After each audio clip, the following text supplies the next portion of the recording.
नमस्कार दोस्तों, स्वागत है आपका A to Z स्टोरीज अद्भुत ऑफिशियल पर। साधु संत फकीर गुरु रहबरों की सदा ही जय जयकार। भैरव विज्ञान तंत्र सूत्र विधि 38वें। यह ध्वनि संबंधी दूसरी विधि है। शिव पार्वती जी से कहते हैं कि ध्वनि के केंद्र में स्नान करो, मानो किसी जल प्रपात की अखंड ध्वनि में स्नान कर रहे हो। ध्वनि के केंद्र में स्नान करो, मानो किसी जल प्रपात की अखंड ध्वनि में स्नान कर रहे हो। या कानों में अंगुली डालकर नादों के नाद अनाहत को सुनो। इस विधि का प्रयोग कई ढंग से किया जा सकता है। एक ढंग ये कि कहीं भी बैठकर इसे शुरू कर दो। ध्वनि तो सदा मौजूद है, चाहे बाजार हो या हिमालय की गुफा, ध्वनियाँ सब जगह हैं। चुप होकर बैठ जाओ। और ध्वनियों के साथ एक बड़ी विशेषता है, एक बड़ी खूबी है। जहाँ भी जब भी कोई ध्वनि होगी, तुम उसके केंद्र होगे। सभी ध्वनियाँ तुम्हारे पास आती हैं, चाहे वे कहीं से आए, किसी दिशा से आए। आंख के साथ देखने के साथ ये बात नहीं है, दृष्टि रेखाबद्ध है। मैं तुम्हें देखता हूँ तो मुझसे तुम तक एक रेखा खिंच जाती है, लेकिन ध्वनि वर्तुलाकार है, वे रेखाबद्ध नहीं है। सभी ध्वनियाँ वर्तुल में आती हैं और तुम उसके केंद्र हो। समूचे ब्रह्मांड का केंद्र हर एक ध्वनि वर्तुल में तुम्हारी तरफ यात्रा कर रही है। ये विधि कहती है, शिव कह रहे हैं पार्वती से, ध्वनि के केंद्र में स्नान करो। अगर तुम इस विधि का प्रयोग कर रहे हो तो तुम जहां भी हो वहीं आंखें बंद कर लो और भाव करो कि सारा ब्रह्मांड ध्वनियों से भरा है। तुम भाव करो कि हर एक ध्वनि तुम्हारी ओर बही आ रही है और तुम उसके केंद्र हो। यह भाव भी कि मैं केंद्र हूं, तुम्हारी गहरी शांति से भर देगा। सारा ब्रह्मांड परिधि बन जाता है और तुम उसके केंद्र होते हो और हर चीज, हर ध्वनि तुम्हारी तरफ बह रही है। मानो किसी जलप्रपात की अखंड ध्वनि में स्नान कर रहे हो। अगर तुम किसी जलप्रपात के किनारे खड़े हो तो वही आंख बंद करो और अपने चारों ओर से ध्वनि को अपने ऊपर बरसते हुए अनुभव करो और भाव करो कि तुम उसके केंद्र हो। अपने को केंद्र समझने पर यह जोर क्या है, क्योंकि केंद्र में कोई ध्वनि नहीं है। केंद्र ध्वनि शून्य है। यही कारण है कि तुम्हें ध्वनि सुनाई पड़ती है, अन्यथा नहीं सुनाई पड़ती। ध्वनि ही ध्वनि को नहीं सुन सकती। अपने केंद्र पर ध्वनि शून्य होने के कारण तुम्हें ध्वनियाँ सुनाई पड़ती है। केंद्र तो बिल्कुल ही मौन है, शांत है, इसलिए तुम ध्वनि को अपनी ओर आते, अपने भीतर प्रवेश करते, अपने को घेरते हुए सुनते हैं। अगर तुम खोज लो कि ये केंद्र कहाँ है, तुम्हारे भीतर वे जगह कहाँ है जहाँ सब ध्वनियाँ बहकर आ रही हैं, तो अचानक सब ध्वनियाँ विलीन हो जाएंगी और तुम निर्ध्वनि में ध्वनि शून्यता में प्रवेश कर जाओगे। अगर तुम उस केंद्र को महसूस कर सको जहां सब ध्वनियां सुनी जाती हैं, तो अचानक चेतना भीतर मुड़ जाती है। एक क्षण तुम निर्ध्वनि से भरे संसार को सुनोगे और दूसरे ही क्षण तुम्हारी चेतना की ओर मुड़ जाएगी और तुम बस ध्वनि को, मौन को सुनोगे, जो जीवन का केंद्र है। और एक बार तुमने उस ध्वनि को सुन लिया तो कोई भी ध्वनि तुम्हें विचलित नहीं कर सकती। वे तुम्हारी ओर आती है और आती जाएगी, लेकिन वे तुम तक पहुंचती नहीं है। वे सदा तुम्हारी ओर बह रही है, लेकिन वे कभी तुम तक पहुंच नहीं पाती। एक बिंदु है जहां कोई ध्वनि नहीं प्रवेश करती है, वे बिंदु तुम हो। बीच बाजार में इस विधि का प्रयोग करो। बाजार जैसा कोई दूसरा स्थान नहीं है। वे शोरगुल है, पागल शोरगुल से इस कदर भरा रहता है, लेकिन इस शोरगुल के संबंध में सोच विचार मत करो। ये मत कहो कि ये ध्वनि अच्छी है, ये बुरी है, ये उपद्रव पैदा करती है, ये सुंदर और लयपूर्ण है। ध्वनियों के संबंध में तुम्हें सोच विचार नहीं करना है। तुम्हारा ये काम नहीं है कि जो भी ध्वनि तुम्हारी तरफ बहकर आए उस पर तुम विचार करो कि ये काम नहीं है, कि ये अच्छी है, बुरी है, सुंदर है। तो तुम इतना ही स्मरण रखना कि मैं केंद्र हूं और सभी ध्वनियां बहकर मेरे पास आ रही हैं। शुरू में घबराहट होगी क्योंकि तुम अपने चारों ओर उठने वाली सब ध्वनियों को नहीं सुनते हो। तुम सुनने में चुनाव करते हो। अब वैज्ञानिक शोध करती है कि हम सिर्फ 2% सुनते हैं, 98% अनसुना कर देते हैं। अगर तुम 100% सुनो तो तुम पागल हो जाओगे। अपने चारों ओर की आवाज़ों को 100% सुनकर तुम पागल होने से नहीं बच सकते। पहले ये समझा जाता था कि इंद्रियां द्वार दरवाजे हैं जिनसे बाहर की दुनिया भीतर प्रवेश करती है, लेकिन अब वे कहते हैं कि ऐसी बात नहीं है।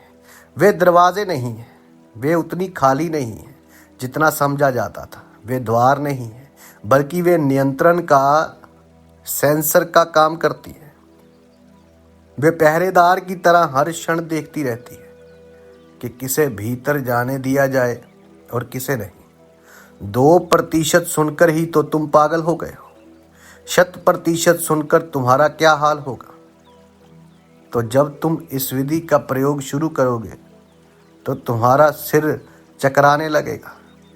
उससे मत डरना, केंद्र पर रहो और जो कुछ भी हो रहा है उसे होने दो। सब कुछ को होने दो।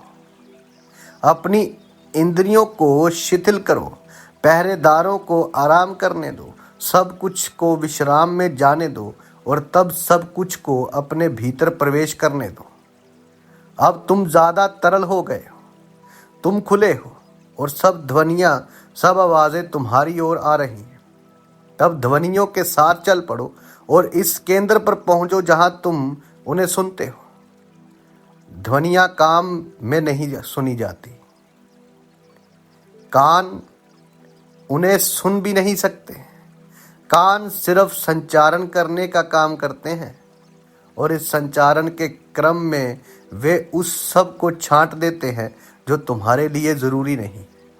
वे चुनाव करते हैं, वे छांटते हैं और फिर वे चुनी हुई ध्वनियाँ तुम्हारे भीतर प्रवेश करती हैं।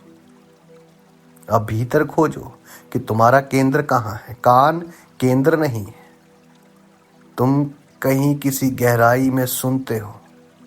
कान तो कुछ चुनी हुई ध्वनियों को ही भेजते हैं। तुम कहाँ हो? तुम्हारा केंद्र कहाँ है? अगर तुम ध्वनियों के साथ प्रयोग जारी रखते हो तो देर अबेर तुम जानकर चकित होगे कि ये केंद्र सिर में नहीं है। मालूम तो होता है कि सिर में है, क्योंकि तुम ध्वनि नहीं शब्द सुनते हो। शब्दों के लिए तो सिर ही केंद्र है, लेकिन ध्वनि के लिए वे केंद्र नहीं है। यही कारण है कि जापान में वे कहते हैं कि आदमी सिर से नहीं पेट से सोचता है। जापान में उन्होंने बहुत लंबे समय से ध्वनि पर काम किया है। तुमने मंदिरों में घंटे लगे देखे होंगे। वे वहाँ साधकों के लिए ही ध्वनि पैदा करने के लिए रखे गए हैं। कोई साधक ध्यान कर रहा है और घंटे बजाए जा रहे हैं। तुम्हें लगेगा कि इस घंटे की आवाज़ से साधक के लिए बाधा खड़ी हो रही है। लगेगा कि ध्यान करने वाले को बाधा महसूस हो रही है। यह क्या उपद्रव है। मंदिर में आने वाला हर एक दर्शनार्थी घंटों को बजा देता है, पर यह आवाज़ उपद्रव नहीं है। वे साधक तो इस ध्वनि की प्रतीक्षा कर रहा है। हर दर्शनार्थी इसमें सहयोग दे रहा है। बार बार घंटा बजता ध्वनि होती है और ध्यानी जो है फिर अपने में डूब जाता है। वे उस केंद्र को देखता है जहाँ वे ध्वनि गहरे में उतरती जाती है। पहली चोट दर्शनार्थी घंटे पर लगाता है दूसरी चोट कहीं ध्यानी के भीतर होती है। ये दूसरी चोट कहाँ लगती है? ये दूसरी चोट सदा पेट में लगती है, सिर में कभी नहीं लगती। अगर चोट सिर में लगे तो समझना चाहिए कि वे ध्वनि नहीं है, शब्द है।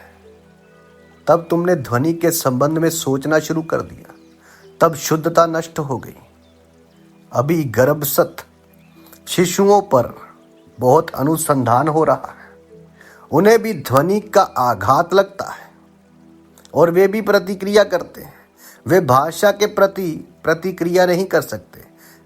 अभी उनके सिर नहीं, उन्हें अभी तर्क करना नहीं आता है। वे भाषा और समाज सम्मत नियम नहीं जानते। वे भाषा नहीं जानते हैं, लेकिन वे ध्वनि ठीक कैसे सुनते हैं। और हर ध्वनि माँ से ज्यादा बच्चे को प्रभावित करती है, क्योंकि माँ ध्वनि नहीं सुनती, वे शब्द सुनाती है। और हम पागल और अराजक आवाजें पैदा करते रहते हैं, और वे आवाजें गर्भस्थ बच्चों को पीड़ित कर रही। वे बच्चे पागल पैदा होंगे। तुमने उन्हें बहुत उपद्रव में डाल दिया है। ध्वनि से पौधे भी प्रभावित होते हैं। अगर पौधे के निकट संगीतपूर्ण ध्वनि पैदा की जाए तो उनका विकास अधिक होता है, और उनके निकट अराजक ध्वनि पैदा करने से विकास कम होता है।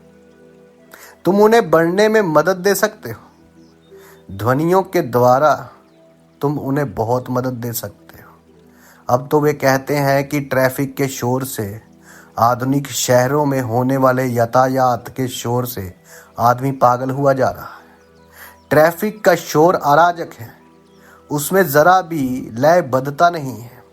कहते हैं कि ये शोर अपनी चरम सीमा पर पहुंच गया है, और अगर वे इससे भी आगे गया तो आदमी के लिए कोई आशा नहीं रहे। ये ध्वनियाँ निरंतर तुम पर आघात कर रही हैं।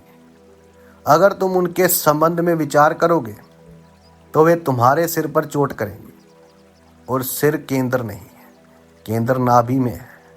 नाभि केंद्र, इसलिए ध्वनियों के संबंध में विचार मत करो। सभी मंत्र अर्थहीन ध्वनियां हैं। अगर कोई गुरु किसी मंत्र को अर्थ बताता है तो समझना चाहिए कि वे मंत्र ही नहीं है। यह जरूरी है कि मंत्र में कोई अर्थ ना हो। उसकी उपयोगिता है, लेकिन उसमें कोई अर्थ नहीं है। वे तुम्हारे भीतर कुछ करेगा, लेकिन उसमें कोई अर्थ नहीं है। उसे तुम्हारे भीतर शुद्ध ध्वनि के रूप में ही काम करना है। यही कारण है कि मंत्र का विकास हुआ। उसमें कोई अर्थ नहीं है, वे अर्थहीन है, वे शुद्ध ध्वनि है। अगर तुम्हारे भीतर ये शुद्ध ध्वनि पैदा की जा सके, अगर तुम इसे पैदा कर सको, तो भी यही विधि प्रयोग की जा सकती है।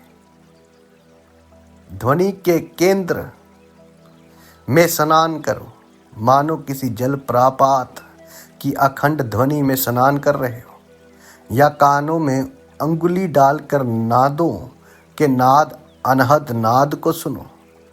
तुम अंगुली के जरिए कानों को बंद करके भी ध्वनि पैदा कर सकते हो। कोई भी चीज जो बलपूर्वक कानों को बंद कर दे, काम दे देगी। उस हालत में भी एक ध्वनि सुनाई देती है। वे कौन सी ध्वनि है जो कान के बंद करने पर सुनाई देती है, और उसे तुम क्यों सुनते हो? अमेरिका में ऐसी घटना घटी। किसी नगर के पास से रेलगाड़ी गुजरती थी। आधी रात उसके गुजरने का समय था, कोई 2 बजे। फिर एक नई लाइन का उद्घाटन हुआ। पुरानी लाइन से गाड़ी का चलना बंद हो गया, लेकिन एक बड़ी हैरानी की बात हुई कि जिस इलाके से पुरानी लाइन गुजरती थी और जिधर से गाड़ी का चलना बंद हो गया था, उन लोगों ने पुलिस से शिकायत की कि उन्हें रात के 2 बजे के समय कुछ रहस्यपूर्ण आवाज सुनाई देती है। और इस तरह की इतनी शिकायतें आई कि पुलिस को जांच पड़ताल करनी पड़ी। और पहली बार पता चला कि अगर कोई ध्वनि तुम निरंतर सुनते रहो तो और वो फिर बंद हो जाएंगे, तो तुम उसकी अनुपस्थिति को सुनने लगोगे। यह मत सोचो कि बस तुम्हें उसका सुनाई देना बंद हो जाएगा। उसका प्रभाव, उसका अभाव सुनाई देने लगेगा तुम्हें। ये ऐसा ही है कि मैं यहाँ तुम्हें देख रहा हूँ और फिर अगर मैं आंखें बंद कर लूँ तो तुम्हारा नेगेटिव, तुम्हारा उल्टा रूप दिखाई देने लगेगा। अगर तुम खिड़की को देखो और फिर आंखें बंद कर लो तो तुम्हें खिड़की का नेगेटिव दिखाई देने लगेगा। और ये नेगेटिव चित्र इतना जोरदार हो सकता है कि अगर तुम अचानक दीवार को देखो तो वे दीवार पर प्रक्षेपित हो जाएगा और तुम उसे देख सकोगे। आगे शिव कहते हैं, या कानों में अंगुली डालकर नादों के नाद अनाहत को सुनो। वे नेगेटिव ध्वनि ही अनाहत कहलाती है, क्योंकि वे दरअसल ध्वनि नहीं है, ध्वनि की अनुपस्थिति है, या वे नैसर्गिक ध्वनि है, क्योंकि वे पैदा नहीं की जाती है। सभी ध्वनियाँ पैदा की जाती हैं, लेकिन तुम जो ध्वनि कान बंद करके सुनते हो वे अनाहत ध्वनि है। अगर सारा संसार पूरी तरह मौन हो जाए तो तुम उस मौन का भी सुनोगे। पास्कल ने कहा है, जिस क्षण मैं अनंत ब्रह्मांड की सोचता हूँ उसका मौन मुझे बहुत भयभीत कर देता है। उसे मौन भयभीत करता है क्योंकि ध्वनियाँ तो पृथ्वी पर ही हैं। ध्वनि के लिए वायुमंडल चाहिए। जिस क्षण तुम पृथ्वी के वायुमंडल के बाहर निकल जाते हो वहाँ कोई ध्वनि नहीं मिलेगी, वहाँ परम मौन है। उस मौन को तुम पृथ्वी पर भी पैदा कर सकते हो। अगर तुम अपने दोनों कान पूरी तरह से बंद कर लो, तुम धरती पर होकर भी धरती पर नहीं, तुम ध्वनि से नीचे उतर गए। अंतरिक्ष यात्रियों को अनेक चीजों के लिए प्रशिक्षित किया जा रहा है। उनमें उन्हें मौन में रहना भी सिखाया जाता है। उन्हें ध्वनि शून्य कक्षों में रखकर निर्ध्वनि में रहने का अभ्यास कराया जाता है, अन्यथा वे अंतरिक्ष में जाकर पागल हो जाएंगे। उन्हें अनेक समस्याओं का सामना करना पड़ता है। उन्हें सबसे गंभीर समस्या ये है कि मनुष्य के ध्वनि भरे जगत के बाहर कैसे रहा जाए। वहाँ तुम अलग थलग पड़ जाते हो, अकेले हो जाते हो।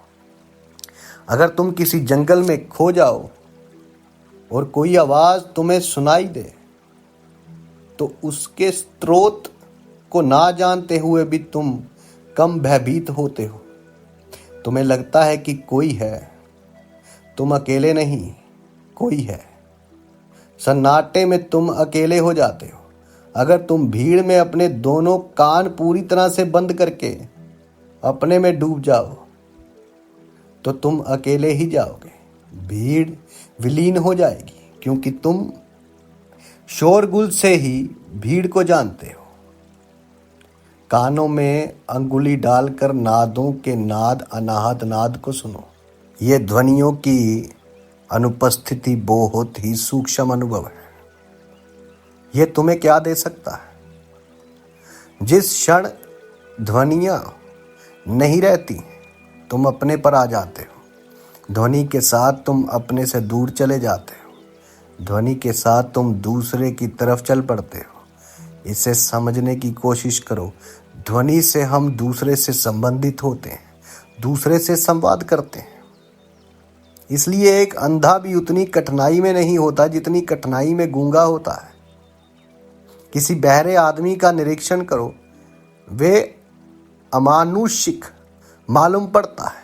अंधा आदमी अमानुषिक नहीं मालूम पड़ता, लेकिन गूंगा अमानुषिक मालूम पड़ता है। गूंगा आदमी अंधे से अधिक कठिनाई में होता है। अंधा आदमी देख नहीं सकता, लेकिन वे दूसरे से संवाद तो कर सकता है। वे समाज और परिवार, वे बड़ी मनुष्यता का अंग हो सकता है। वे बातचीत कर सकता है। गूंगा आदमी अचानक समाज से बाहर पड़ा जाता है।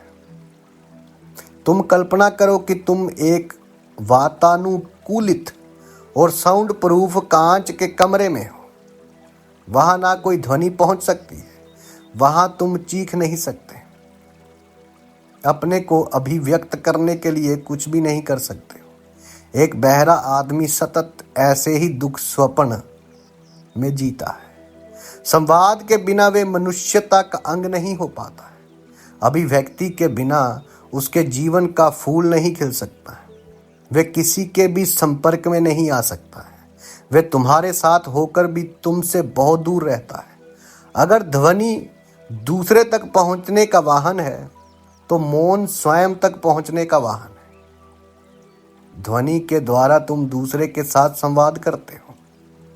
मौन के द्वारा तुम अपने अतल में उतर जाते हो। यही कारण है कि अनेक विधियों में अंतर यात्रा के लिए मौन को काम में लाया जाता है। बिल्कुल गूंगे और बहरे हो जाओ।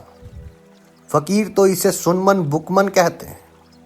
जरा देर के लिए ही सही, तब तुम अपने अतिरिक्त और कहीं नहीं जा सकते हो।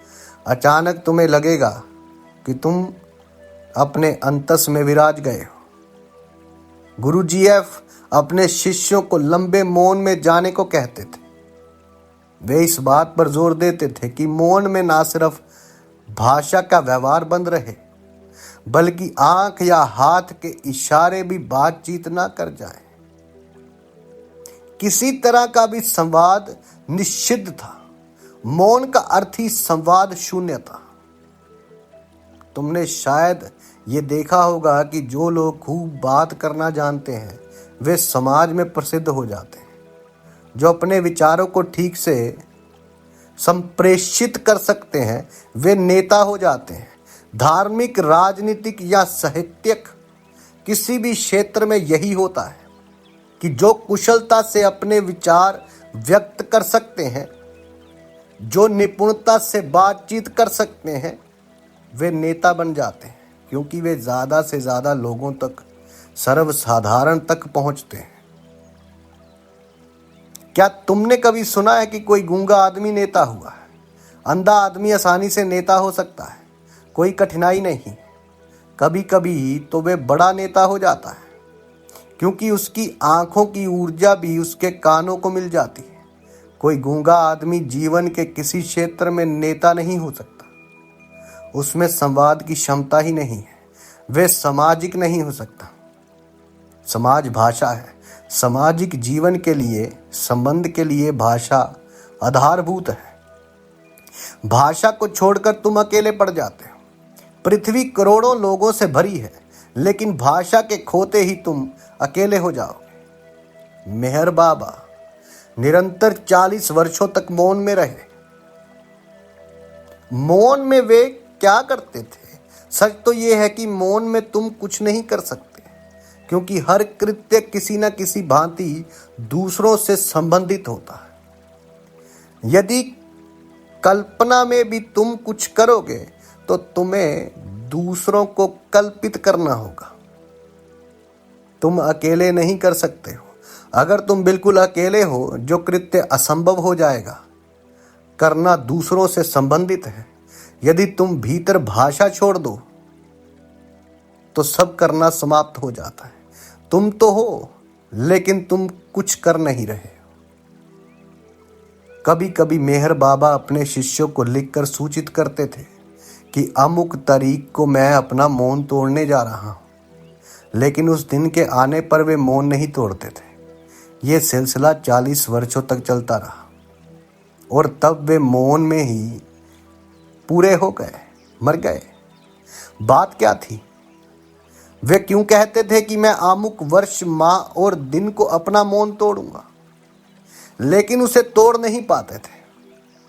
उन्हें अपना ये कार्यक्रम क्यों बार बार स्थगित करना पड़ता था? उनके भीतर क्या हो रहा था? वे अपना वचन क्यों नहीं पूरा कर पाते थे?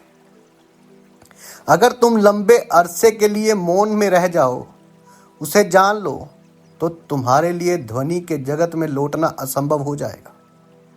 एक नियम है जिसका कि पालन मेहर बाबा ने नहीं किया और इसलिए वे मौन से नहीं लौट सके। नियम यह है कि किसी को 3 साल से ज्यादा समय तक मौन में नहीं रहना चाहिए। अगर तुम उस समय को पार कर जाओ तो तुम ध्वनि के जगत में फिर वापस नहीं आ सकते। तुम प्रयत्न कर सकते हो, लेकिन यह असंभव है। ध्वनि से मौन में जाना आसान है, लेकिन मौन में ध्वनि से लौटना बहुत कठिन है। 3 वर्षों के बाद बहुत बातें कठिन हो जाती हैं। तुम मैकेनिज्म वही नहीं रह जाता है, तुम्हारा मैकेनिज्म वह नहीं रह जाता है, पुराने ढंग से काम नहीं कर सकता है, उसको निरंतर उपयोग में लाना जरूरी है। कोई ज्यादा से ज्यादा 3 साल मौन रह सकता है, उससे आगे उसे खींचने से ध्वनि और शब्द पैदा करने वाला मैकेनिज्म बेकार हो जाता है, वे मर जाता है। दूसरी बात यह है कि अपने साथ अकेले रहते रहते आदमी इतना मौन और शांत हो जाता है कि अब उसके लिए बातचीत बहुत दुखदाई हो जाती है। तब किसी से बातचीत करने में उसे लगेगा कि मैं दीवार से बात कर रहा हूं, क्योंकि जो व्यक्ति इतने दिन मौन रह गया है वह जानता है कि तुम उसे समझ पाओगे। वे ये भी जानता है कि मैं वह नहीं रह गया हूं और मैं वह नहीं कह रहा हूं जो कहना चाहता हूं। पूरी बात ही समाप्त हो गई। इतने गहरे मौन के बाद अब वे ध्वनियां के जगत में नहीं लौट सकते।